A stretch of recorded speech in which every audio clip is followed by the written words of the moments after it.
This particular night, things were pretty normal. That's just that a person didn't stay focused. Everything was down and you could just feel a steel in the air. It was like you could just know something was wrong. It's the worst thing I've ever seen in my life. Useless. It shouldn't have happened. I've got an image burned into my mind that'll probably be there forever. Someone lost their life for nothing. We lost a friend, and he's missed. Folks miss Eddie.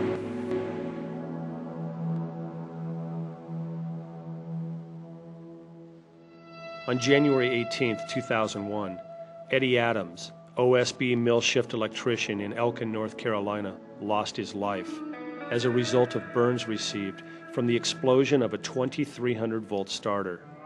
Eddie left behind his wife, 2 children, and countless friends. Eddie's friends and co-workers produced the following program in order to share their thoughts and to prevent a tragedy like this from ever happening again.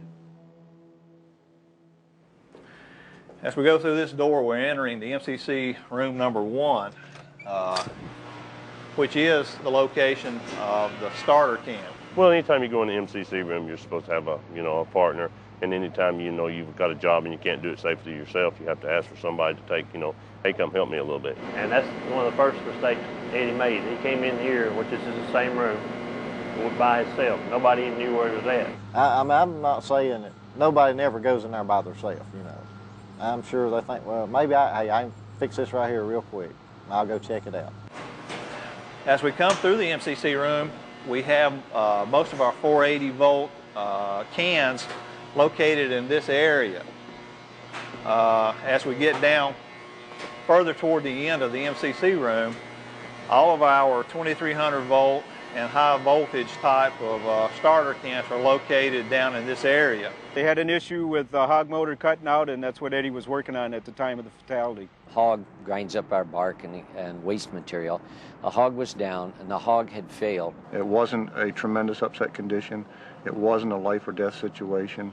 It wasn't something that was so critical to the process that it had to be done right now.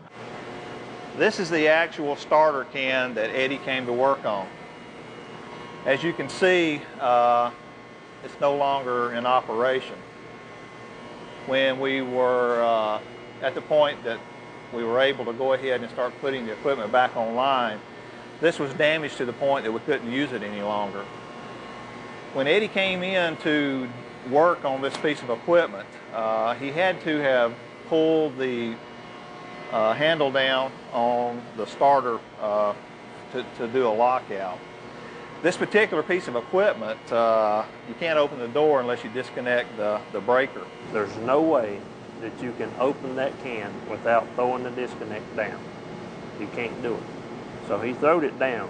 He did that part right. But once he got in there, he throwed the breaker back up.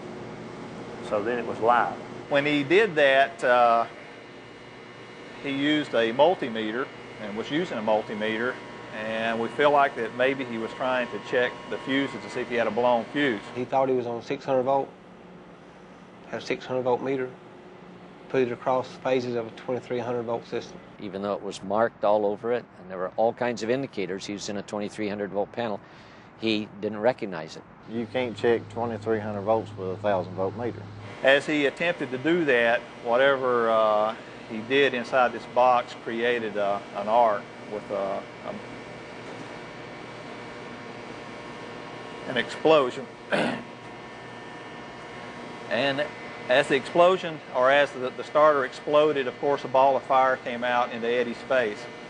We found Eddie's hard hat here on the floor, along with his multimeter that had blown up. It had melted. We know that from the impact that Eddie was slammed into this cabinet here. We also found evidence of some tissue and some hair on this panel itself. When the explosion took place, every light in the mill went off, so we feel like it was probably dark in here for a few seconds, and Eddie was on fire. The dryers started on fire. They got fire suppression signals that the suppression system was activated. No one knew what had happened. Most people assumed there'd been a power outage. Well, there had been. But immediately no one understood that that power outage is because the circuit was shorted through Eddie Adams. Eddie turned at that point and went in this direction. There was a small table type device sitting here, and it appears as though Eddie either slipped or bumped into the table.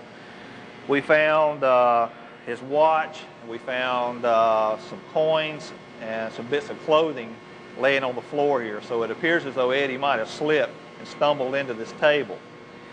He got up and went in this direction, starting towards this door. And we feel like that Eddie realized that he was not going to be able to get out this door. So he turned and started back in this direction. There was a roll-around toolbox sitting here with some plastic covers over the top. And as Eddie went by, he swiped that top, and it actually melted the covers there. He also started on through here, and again, we found bits and pieces of clothing throughout this area. He opened this door and went out into the blending area. It's pretty obvious to tell what he did. He took his meter, probably laid it on the floor down. He had to squat down more likely, and you can see from the heat right here where the fireball started. He put his meter on there just like that. As soon as he did it, that was it. It blowed. The fireball blowed right there between them. And you can see the heat where it's melted the fuse. It's actually welded the fuses. Here is welded the stabs together. All the fireball was right here in front of his face. And when it blowed up, and the energy from that fireball caught him on fire. And the rest is pretty much history. This guy was burnt plumb out of his clothes. I mean, there was a T-shirt band, the waistband in his belt was all that was on him. I mean, that was all that was on him. He took it upon himself to go in and try and do the last steps of troubleshooting before making a decision to change the motor. And for whatever reason, what he was working on was not foremost in his mind at that time. And what he was doing was not communicated to others, and others didn't ask questions of Eddie.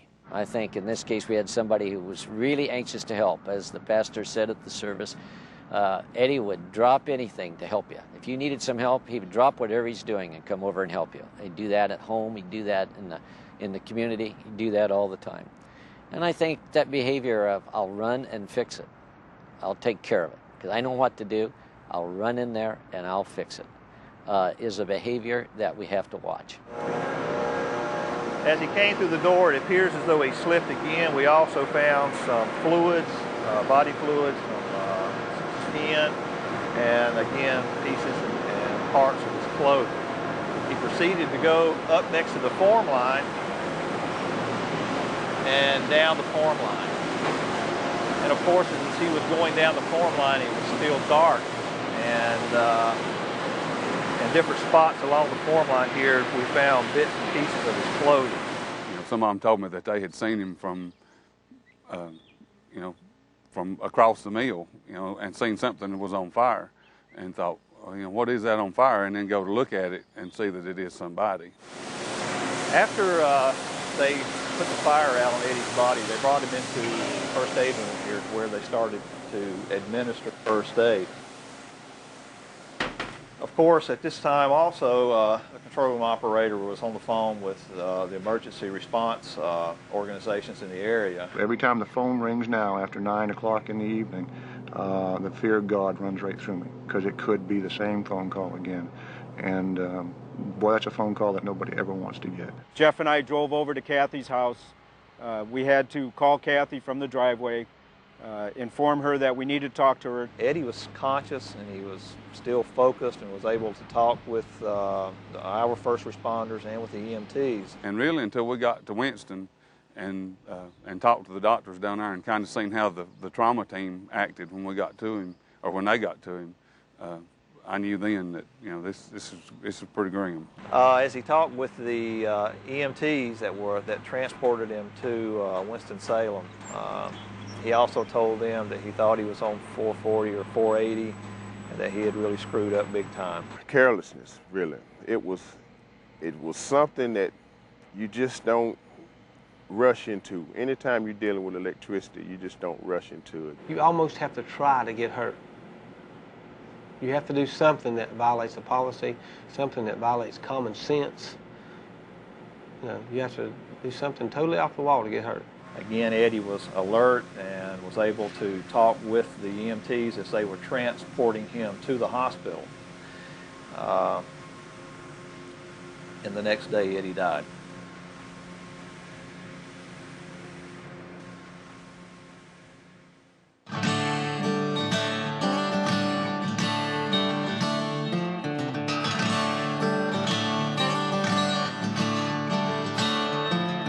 Elkin said, no, don't come. We don't want anything to do with the film.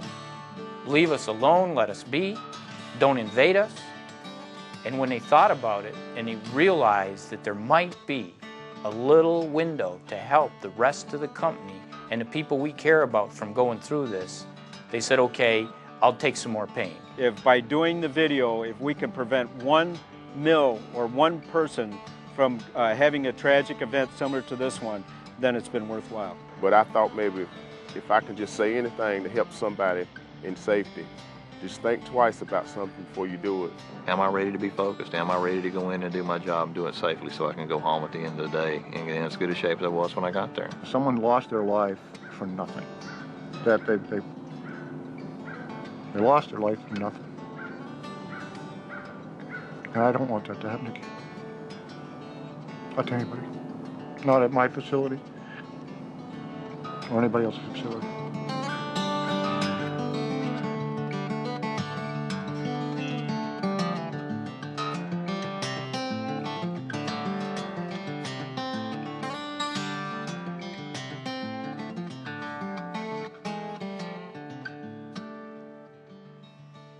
Anytime you want to test your electrical circuits to make sure that they're not energized after you've locked it out and you're going to be working on it, you always want to use 2 meters. One, you use the tick tracer right here, and if below 600 volts, you can hold it without the hot stick. But when you go above 600 volts, you need to hold it with the hot stick. And also use a 2nd meter anytime on 480 or below that. Once you get above 600, then you're going to want to use this hot stick always. You're going to want to wear your proper rated gloves and your face shield. And keep in mind too, you always want to partner with you, either one 600 above or below.